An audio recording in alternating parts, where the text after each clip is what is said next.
characteristic of the Church of Christ.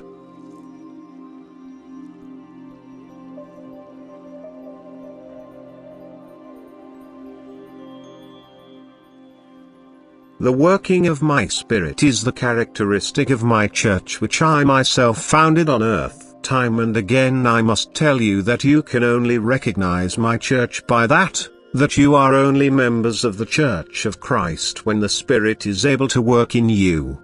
When your thinking is enlightened, even if you are not called on to accomplish extraordinary things. Enlightened thinking demonstrates the strength of my Spirit which, however, can only express itself when the preconditions are fulfilled. When selfless activity of love has established the bond between the spiritual spark within you and its Father Spirit, then you will also be able to have a living faith, for love will have brought the faith in you alive and the Spirit within you will brightly and clearly realize which teachings correspond to the truth. Thus you will also uphold them with conviction towards your fellow human beings.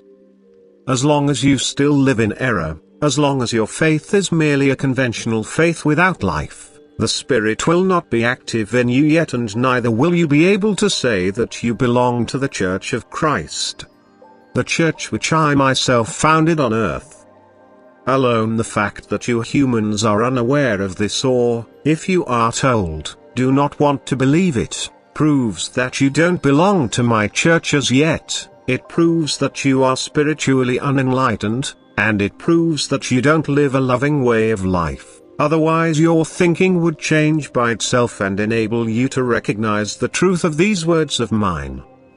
Let me earnestly remind you to live a life of unselfish love, for this is the first condition in order to awaken the spiritual spark in you, so that it will become active, so that it will grant you realization of the truth.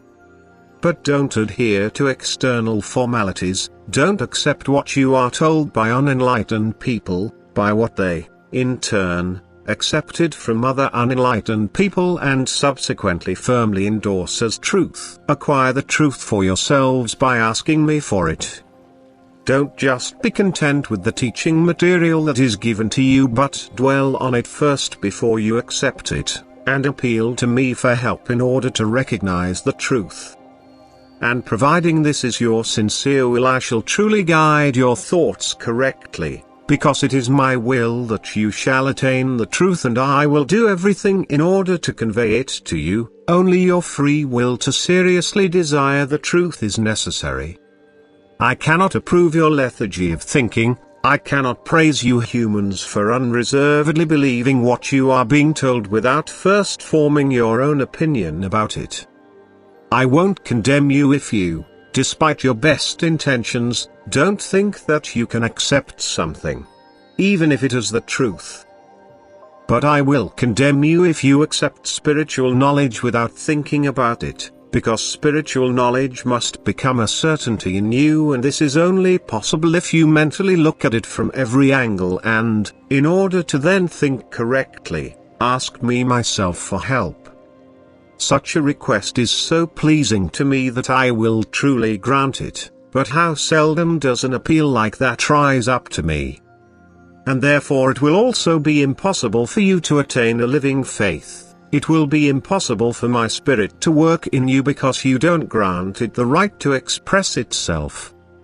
And for this reason you will never be able to claim that you belong to my church which I established on earth, whose characteristic is the working of the Spirit in the human being, which will guide you into truth, which will also make you realize that your life is a waste of time as long as you don't live a life of love and unite yourselves with me through love.